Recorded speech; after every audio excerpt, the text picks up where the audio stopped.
नमस्कार, हमारा उत्तर प्रदेश देख रहे हैं आप। मैं हूं आपके साथ भावना त्रिपाठी। रुक करेंगे प्रदेश की तमाम बड़ी खबरों की ओर। यूपी पर्यटन की ओर से महाकुंभ 2025 प्रील्यूड कार्यक्रम का आयोजन राष्ट्रीय राजधानी नई दिल्ली के होटल अशोक में हुआ। कार्यक्रम के मुख्य अतिथि केंद्रीय पर्यटन एवं संस्कृति मंत्री माननीय गजेंद्र सिंह शेखावत रहे। तो वहीं उत्तर प्रदेश के पर्यटन एवं संस्कृति मंत्री जयवीर सिंह भी इसमें शामिल हुए। उत्तर प्रदेश पर्यटन द्वारा आयोजित महाकुंभ 2025 प्रील्यूड का प्रमुख उद्देश्य संगम नगरी प्रयागराज और वहां के तीर्थ स्थलों की झलक पेश करना रहा। तो आइए जानते हैं कि क्या कुछ हुआ इस पूरे कार्यक्रम में।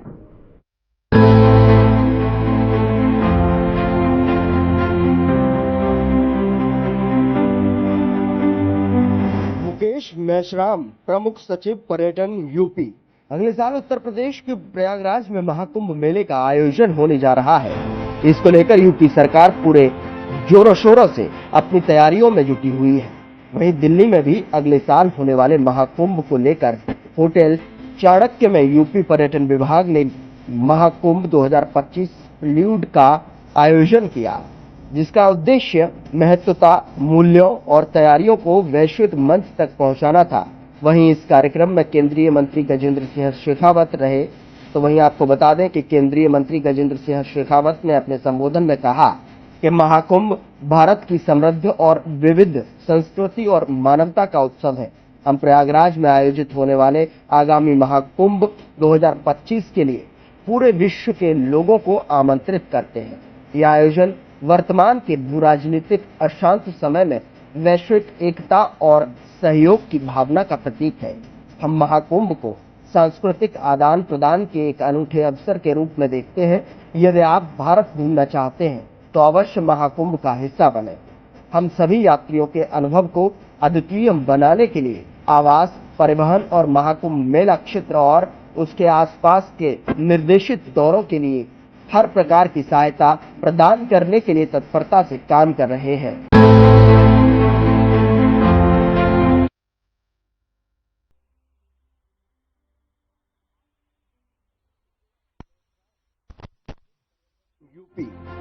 पर्यटन और संस्कृति से जुड़े हुए विभिन्न संगठनों के पदाधिकारीगण, सनातन संस्कृति के विद्वजन, मीडिया के बहुत बहुत सम्मानित सभी साथियों, आज हम लोग यहाँ ऐसे विषय पर चर्चा कर रहे हैं जो भारत की पुरातन सनातन संस्कृति का, आध्यात्म का, तो पुराने इतिहास इस बात का गवाह है कि भारत अपने इन साइंटिफिक और वैज्ञानिक और आध्यात्मिक कारणों से विश्व का गुरु रहा है। और ऐसा महान संस्कृति वाला भारत राष्ट्र, जिसने पूरी दुनिया को सदैव वसुधैव कुटुंबकम की भावना में पूरी दुनिया की मानवता को एक परिवार मानते हुए सबके भलाई की, पूरे विश्व के कल्याण की, सर्वे भवन्तु सुखिनः, सर्वे भवन्तु निरामया की भावना को पूरे विश्व पटल पर रखने का काम किया है। जिस भारत ने न सिर्फ विश्व कल्याण के लिए बल्कि विश्व की मानवता के लिए अमन, चैन, सुख, समृद्धि और भाईचारा के लिए, मानवता के और सृष्टि के न सिर्फ लोग मनुष्यों के लिए। Today as we gather to discuss one of the most significant cultural and spiritual events in the world, the Kumbh Mela.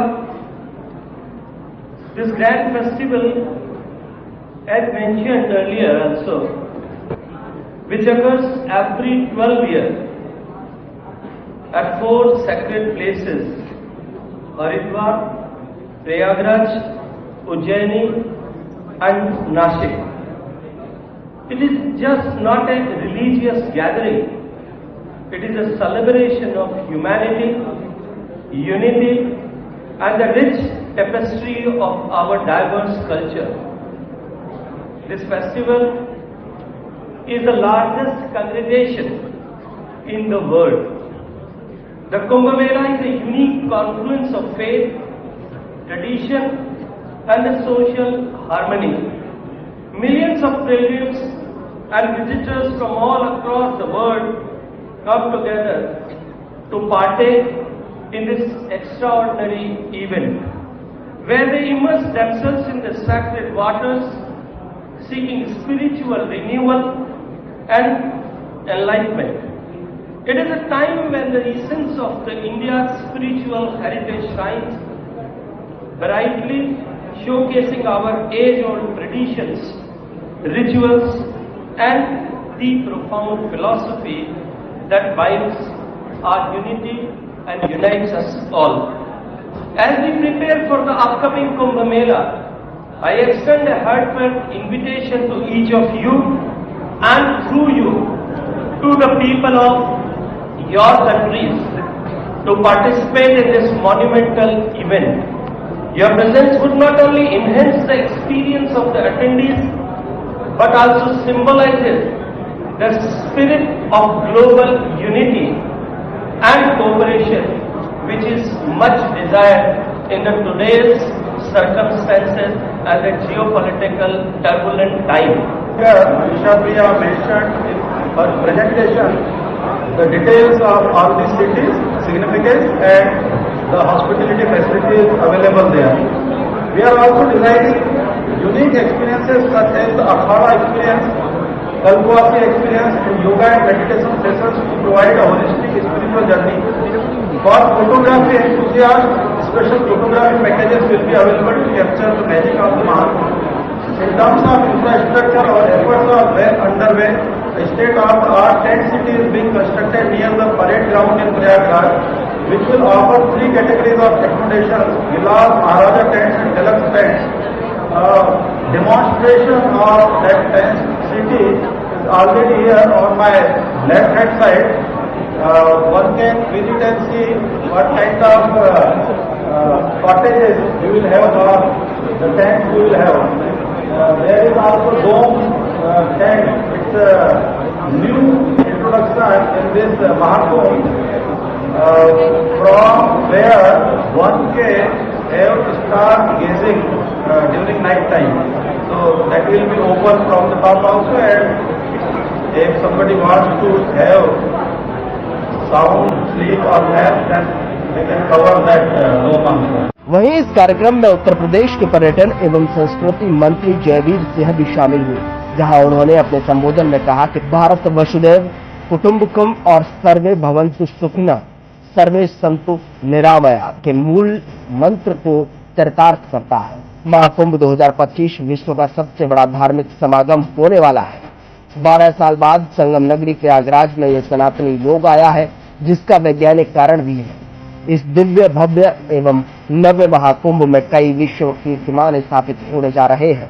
प्रदेश सरकार ने प्रयागराज में वर्ष 2019 में आयोजित कुंभ का भव्य आयोजन किया था, जिसमें 25 करोड़ से अधिक श्रद्धालुओं ने स्नान, ध्यान, भ्रमण किया।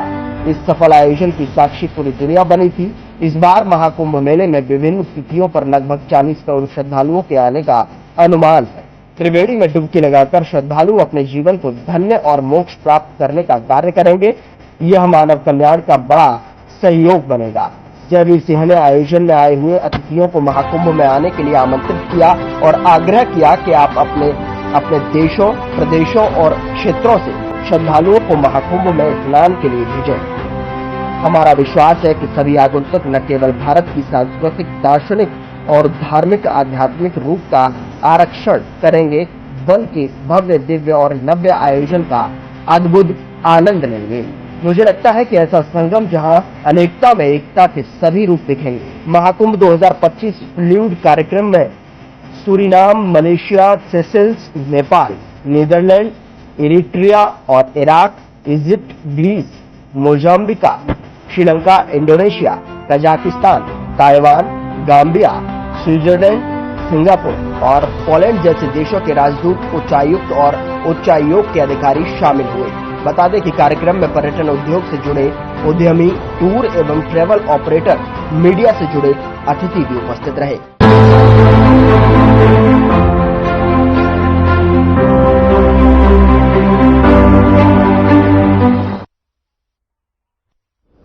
संभल में शाही जामा मस्जिद के सर्वे को लेकर हुए पथराव और हिंसा के बाद प्रशासन ने 10 दिसंबर तक बाहरी लोगों के प्रवेश पर रोक लगा दी है। सुप्रीम कोर्ट ने इलाके में शांति बनाए रखने के निर्देश दिए हैं। राज्यपाल ने घटना की जांच के लिए 3 सदस्यीय आयोग का गठन किया है। जामा मस्जिद के सर्वे के बाद भड़की हिंसा के बीच संभल जिला प्रशासन ने शांति और कानून व्यवस्था बनाए रखने के लिए बड़ा कदम उठाया है। जिला प्रशासन ने आदेश जारी कर 10 दिसंबर तक जिले में बाहरी लोग, सामाजिक संगठनों और जनप्रतिनिधियों के प्रवेश पर रोक लगा दी है। इस आदेश के बाद सपा का 15 सदस्यीय प्रतिनिधि मंडल संभल का दौरा नहीं कर सका। इस मामले में शांति और निष्पक्षता सुनिश्चित करने के लिए सुप्रीम कोर्ट ने आदेश दिया। सुप्रीम कोर्ट ने राज्य सरकार को संभल में शांति और सौहार्द बनाए रखने का निर्देश दिया है।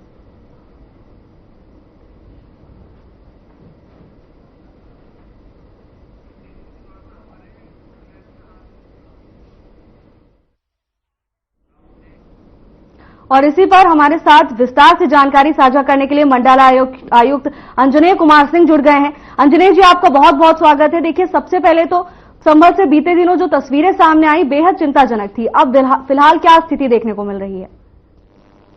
अभी संभल में पूरी तरह शांति है। हालांकि एहतियातन निगरानी बरती जा रही है। कुछ क्योंकि अभी वो सारे तत्व नहीं हमारे चंगुल में आ पाए हैं जिन लोगों ने इस हिंसा को भड़काया हुआ हो सकता है, तो उनके ऊपर निगरानी भी रखी जा रही है।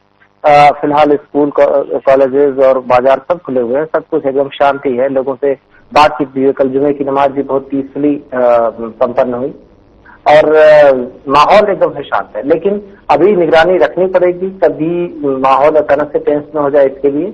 और इस वजह से एहतियातन वहां पे फोर्स भी तैनात है और हमारे अधिकारी निगरानी भी कर रहे हैं। जी बिल्कुल अंजनेय जी, देखिए इस बार जो बड़ा मुद्दा रहा वो ये रहा कि प्रशासन पर ही गंभीर आरोप लगा दिए गए। वही पुलिस प्रशासन और वही जिला प्रशासन जो दिन रात जनता की समस्याओं को सुलझाने में लगा रहता है, जनहित के कार्यों में लगा रहता है। आरोप लगाए गए कि प्रशासन की गोली से ही 4 लोगों की मौत हुई है। इस मामले को लेकर अब तक जो जांच हुई उसमें क्या साक्ष्य सामने आ रहे हैं? क्या ये सोची समझी साजिश कही जा सकती है? देखिए, इसमें प्रशासन के ऊपर आरोप का क्या, कोई भी आरोप लगावे, निश्चित रूप से जो आरोप लगाएगा उसका आधार और उसका साक्ष्य होना चाहिए। आधार तो कुछ है नहीं, जो आधार एक वीडियो को बनाया जा रहा है, बताया जा रहा है। और वो वीडियो जो कि उस जगह पे ली गई और एक मीडिया कर्मी के द्वारा ली गई। पहली बात तो ये कि अगर पुलिस को ऐसा करना होता तो किसी मीडिया कर्मी को उसका फुटेज नहीं देते, अगर ऐसी ही कोई दूषित मानसिकता होती तो। फिलहाल उसके ये पूरे वीडियो को ध्यान से देखिए। उसमें आंसू गैस के गोले छोड़े जा रहे हैं और एक पिस्टल से पैलेट चलाया जा रहा है जो रबर की बुलेट होती है। वो रैंडम चलाया जा रहा है, किसी को टारगेट करके नहीं, ताकि वहां से लोग भाग जाए। अब दूसरी बात यह कि फिर 15-20 सेकंड बाद फिर से देखिए उसमें वीडियो में कि पुलिस ईंट हाथ में जो उन्होंने ईंट फेंकी उसी ईंट को वापस चला रही है। अगर गोली चलाते तो ईंट क्यों चलाते? इस बात को समझने को कोई तैयार नहीं है। फिर सिर्फ उसने इस वजह से कि चलो सब लोग गोली चलाओ रहे, इस आधार पर मान लिया कि नहीं गोली चलाई, वो इसलिए कहा गया ताकि लोग डर जाए। उस जगह की सिचुएशन को देखिए। वहां पे जामा मस्जिद का पश्चिमी सिरा है, पीछे का हिस्सा, जहां पे एक सीढ़ी है, उस सीढ़ी के ठीक सामने एक गली है, उसी गली पे पूरा जोर था और उस गली से वो आना चाहते थे। उनके और जो जामा मस्जिद की पिछली सीढ़ी है उसके बीच में रोड है और वहां पुलिस खड़ी थी। वहां पुलिस की स्ट्रेटेजिक लोकेशन भी ऐसी नहीं हो सकती कि वहां ज्यादा जमावड़ा हम कर सके, वरना पुलिस का काफी नुकसान हो जाता जिस हिसाब से वो ये चला रहे थे। तो वहां पे पूरा उनका जोर था कि जामा मस्जिद से घुस जाए। उस स्ट्रक्चर, उनका पता नहीं क्या इरादा था, उसको हम पता कर रहे हैं कि क्या वो स्ट्रक्चर के साथ छेड़छाड़ करना चाहते थे, स्ट्रक्चर को नुकसान पहुंचाना चाहते थे, जैसा कि हमें इनपुट था कि स्ट्रक्चर से हमला हो सकता है। उस हिसाब से हमने अपनी स्ट्रेटेजी तय की थी। और या फिर वो सर्वे करने वाली टीम पर हमला करना चाहते थे।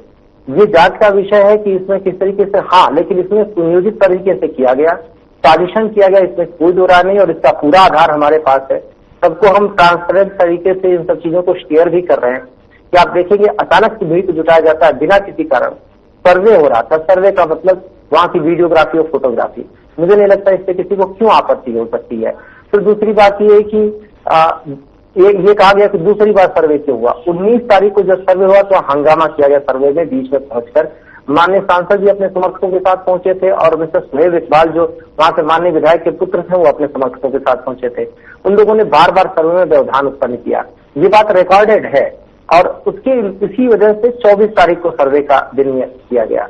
क्यों 24 तारीख को सर्वे का दिन नियत किया गया? क्योंकि 19 तारीख को सर्वे के उपरांत 20 तारीख को चुनाव था, 21 और 22 के 23 तारीख को गणना थी, 21-22 को भी वहां पे टीम के साथ व्यस्तता थी, उपलब्धता नहीं थी, और 24-25 को 24-25 के बाद उसके बाद 23 को 22-23 के बाद वहां पे 24 तारीख को वैसे भी 24 तारीख के बाद वहां पे जो टोटल दिन थे उसके पहले थी जुमा भी था, और जुमे के रोज माननीय सांसद जी के द्वारा भड़काऊ भाषण भी दिया गया।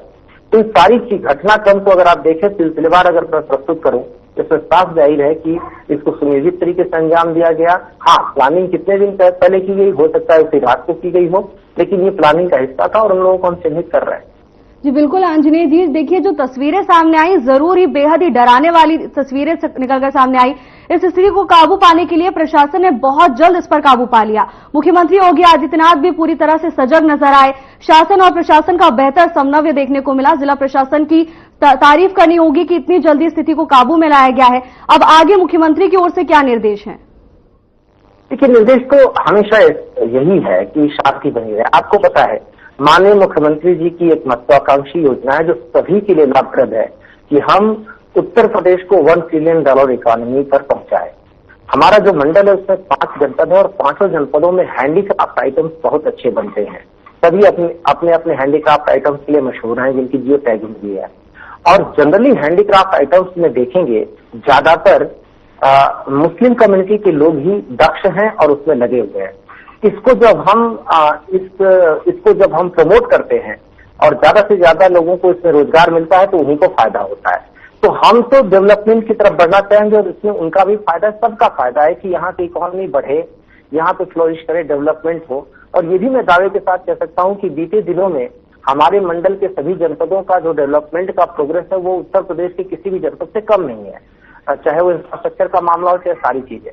तो हम तो शांति चाहेंगे कि उधर बढ़े और इसीलिए संभल में शांति व्यवस्था बनाए रखने के लिए हर संभव कोशिश कर रहे हैं। अब लोगों से बातचीत भी कर रहे हैं, लोगों को विश्वास में भी ले रहे हैं और सारी चीजों का सिलसिलेवार उन्हें बता भी रहे हैं, क्यों कब क्या हुआ, 19 के बाद 20 या 21 को क्यों नहीं कुछ किया गया, 23 को क्या प्रॉब्लम थी, 24 को सर्वे क्यों किया गया, कोर्ट का 1 हफ्ते का अपने सर्वे करने का आदेश था, 29 तक अगर समय था तो क्यों उसके पूर्व किया गया। ये सारी चीजें हमें समझा रहे हैं, लोग सहयोग भी कर रहे हैं। जी बिल्कुल अंजनेय जी, देखिए सवाल बहुत खड़े होते हैं। एक बड़ी प्रतिक्रिया आपसे इस मामले पर लेना चाहूंगी कि सियासी दल इस मुद्दे को लेकर खूब शोर मचा रहे हैं। सपा का जो प्रतिनिधिमंडल है, खबर ये भी है कि प्रतिनिधिमंडल को आदेश दिए गए थे कि वो संभल में जाएं, लोगों से पूछताछ करें और इसकी रिपोर्ट सपा के मुखिया अखिलेश यादव को सौंपे। ऐसी जो घटनाएं हैं जांच को किस हद तक प्रभावित करती हैं और विपक्षी दलों का इनमें हस्तक्षेप किस हद तक आप सही मानते हैं, ये आपसे जानना चाहेंगे क्योंकि आप सीधे कानून व्यवस्था से जुड़े हुए हैं। हमारे लिए तो देखिए सभी पक्ष ही पक्ष है, हमारे लिए तो कौन विपक्षी हो सकता है। और राजनीतिज्ञ लोग अपना काम करेंगे, हम लोग प्रशासनिक लोग हैं, हमें काम वहां शांति व्यवस्था पर बनाए रखना है। और संभल मेरे मंडल का सबसे पिछड़ा जनपद है, उसको प्रोग्रेस में आगे ले जाना है। तो जो भी चीजें हो रही हैं अभी वो वहां पे शांति व्यवस्था के लिए बनाए रखने के लिए हो रही है। 10 तारीख तक जिलाधिकारी ने बाहर से किसी के भी आने पर प्रतिबंध लगाया हुआ है। मुझे लगता है सबको उसका सम्मान करना चाहिए और सबको मैं अपनी तरफ से रिक्वेस्ट भी कर रहा हूँ, जो सारे लोग हैं सभी जिम्मेदार लोग हैं, सम्मानित लोग हैं, समाज में उनका होता है तो उनको भी समझना चाहिए। वो भी नहीं चाहेंगे कि संभल की शांति व्यवस्था फिर से भंग हो। किसी के भी वहां आने से अचानक से उत्तेजना में या लोग उकसावे में आ सकते हैं या उत्तेजना फैल सकती है, इससे माहौल फिर से बिगड़ सकता है। हम इसीलिए लोगों से अपील कर रहे हैं, हमें छुपाना कुछ नहीं है। हम इसकी एक बार माहौल एकदम सामान्य हो जाता है उसके बाद कोई भी वहां जाना चाहे हम किसी को नहीं रोकेंगे, हमारा कोई उद्देश्य भी नहीं है किसी को रोकने का।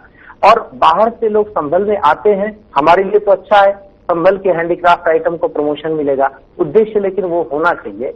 बहुत सारे लोग जो संभल के बारे में बाहर बयान दे रहे हैं, मुझे नहीं पता कि उनको ये भी पता है कि नहीं कि संभल है कहाँ, संभल किस जगह अवस्थित है और संभल का इसके पहले कितनी बार उन्होंने नाम सुना है या उसके बारे में जानते हैं। पर संभल के हमारे लिए बहुत महत्वपूर्ण है कि हम उसको जो डेवलपमेंट है उस स्केल पर जितनी तेज आगे बढ़ा सके। तो मेरी सभी लोगों से अपील है कि इस समय प्रशासन का सहयोग करें, जो भी उनके आरोप हैं उसके बारे में हमें साक्ष्य दें। मैं किसी चीज से इनकार नहीं कर रहा हूँ, कि नहीं मैंने कोई मन बनाया हुआ है कि नहीं मैं इस चीज को डिफेंड करूंगा और रिजिड नहीं हूं। अगर उनको लगता है कि नहीं इस वजह से नहीं उस वजह से, इसके बारे में हमें एविडेंस देंगे, हम उस पहलू पे भी जांच करेंगे। उसी तरह जैसे हम इसमें बाहरी तत्वों के यहाँ शामिल होने या एक ही कम्युनिटी के दो लोगों के आपस में वर्चस्व की जंग होने या वॉट एवर, जो भी हमें कोई बता रहा है, हम उन सारे पहलुओं पर जांच कर रहे हैं और जैसे जैसे जांच होगी एविडेंस के साथ हम आएंगे। सबको इसमें जो भी शामिल था इसमें कोई दो राय नहीं, जिसने भी हिंसा को भड़काया, जिसने ये उपद्रव किया, उसको कानून के दायरे में लाएंगे जरूर, उनको कड़ी से कड़ी सजा दिलाएंगे जरूर। लेकिन ये भी तय है कि इसमें से कोई निर्दोष नहीं फंसने पावे, इसलिए हमें जल्दीबाजी भी नहीं है। हम किसी के बयान के आधार पर नहीं, हम पुख्ता सबूतों के आधार पर सभी लोगों के खिलाफ कार्रवाई कर रहे हैं। मुद्दे को लेकर सियासत भी बहुत जोरों शोरों से की जा रही है, कितना सही है सियासी बयानों का इस समय आना? क्योंकि देखिए जनता सीधे तौर पर प्रतिक्रियाओं पर रिएक्ट करती है, प्रतिक्रिया उनके दिमाग में जाती है, उसके बाद तमाम तरह के फैसले जनता अपने दिमाग में बना लेती है। क्या ये व्यवस्था को प्रभावित करता है? ऐसे में सियासी दलों का बयान देना किस हद तक सही है? देखिए ये थ्योरी बना ली हुई है, हमें निश्चित रूप से ऐसी चीजें जो पब्लिक को ज्वलित करती है वो प्रभाव तो डालेंगी। एक ही कम्युनिटी के लोगों के मृत्यु होने उस पर इस वजह से बहुत सारे लोगों को मौका मिल गया कि उसको अलग अलग तरीके से इन सब चीजों को रखें। लेकिन इस बात को समझें कि वहां पर एक जो स्ट्रक्चर है वो ASI के द्वारा प्रोटेक्टेड स्ट्रक्चर है, वो एक मॉन्यूमेंट ऑफ नेशनल इंपॉर्टेंस है, पहले से डिक्लेयर्ड है, सारे उसके बारे में कागज है, तो उससे कोई परिवर्तन नहीं होना चाहिए। उसी तरह जैसे आप देखते हैं जामा मस्जिद है, फतेहपुर सीकरी है, जिस स्वरूप में है उसी स्वरूप में होना चाहिए। क्या उसमें कोई तब्दीली हुई है? इस बात के लिए वीडियोग्राफी और फोटोग्राफी हो रही थी। वीडियोग्राफी और फोटोग्राफी में किसी को कोई ऑब्जेक्शन नहीं होना चाहिए, लेकिन किया गया। छोटे छोटे बच्चों ने पत्थर चलाए, उन बच्चों को जिनको पढ़ाई में लगना चाहिए, और उनमें से कई बच्चों से पूछताछ हुई तो पढ़ाई नहीं करते हैं। ये हमारे लिए चिंता का विषय है कि बच्चों को पढ़ाई करनी चाहिए, युवाओं को काम में लगना चाहिए, इसके बजाय वो हाथों में पत्थर रखे हुए हैं। ये कौन से लोग हैं जो इनको इन चीजों में इन्वॉल्व कर रहे हैं? महिलाएं छतों पर से पत्थर चला रही हैं, काफी जिनकी एज है वो भी पूरी तरह से उनका ब्रेन वॉश किया गया है। अगर जो बच्चे पत्थर चला रहे थे वो कहीं पे पढ़ते हैं तो इसकी भी जांच करनी है कि क्या उनका ब्रेन वॉश किया जा रहा है।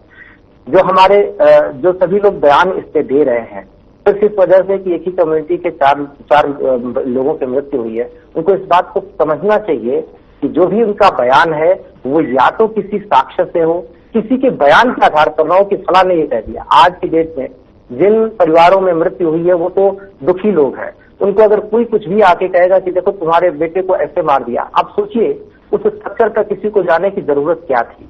गलियां हैं, तंग गलियां हैं, वहां कोई आने जाने का ऐसा रास्ता भी नहीं है कि वहां पे जाएगा जहां पे पुलिस फोर्स हो, बैरिकेडिंग हो, आप वहां क्यों जाएंगे? और जो जाएगा वो अपना अंजाम तो सोच के जाएगा ना कि देखो हम इस चीज में हिस्सा लेने जा रहे हैं, हमारे साथ कुछ भी हो सकता है। तो इस बात को किसी भी तरीके से जस्टिफाई नहीं किया जा सकता कि वहां जाके लोग पथराव कर रहे थे, स्ट्रक्चर पे पथराव कर रहे थे, और उनकी पूरी कोशिश थी कि किसी तरह से वो उस स्ट्रक्चर के अंदर घुस जाए। अंदर घुस के क्या करना चाहते थे? क्या वो स्ट्रक्चर को नुकसान पहुंचाना चाहते थे जैसा कि हमें इनपुट था, या फिर वो सर्वे करने वाली टीम पर हमला करना चाहते थे? किसी भी तरीके से दोनों चीजें जायज नहीं थी। तो जो लोग वहां पे इकट्ठा हुए उनके इकट्ठा होने की कोई वजह नहीं थी, और अगर इकट्ठा हुए तो उन्होंने परिणाम सोचा होगा। इस बारे में लोगों को सोचना चाहिए, और जो लोग उपद्रव का हिस्सा है उनको किसी भी तरीके से डिफेंड नहीं करना चाहिए। जी बिल्कुल अंजनेय जी, जिस तरह से जिला प्रशासन ने स्थिति को काबू किया बेहद ही सराहनीय है। जिला प्रशासन की भी तारीफ करनी होगी, और मुख्यमंत्री योगी आदित्यनाथ भी पूरी तरह से मौके को देखते हुए अलर्ट हो गए, इसकी भी तारीफ करनी होगी। अब जनता को जरूर भरोसा है कि वो बेहतर शासन और प्रशासन के नेतृत्व में सुरक्षित महसूस कर रहे हैं। आपका बहुत बहुत धन्यवाद हमारे साथ जुड़ने के लिए। फिलहाल के लिए बस इतना ही, जल्द हाजिर होंगे नई अपडेट्स के साथ। नमस्कार।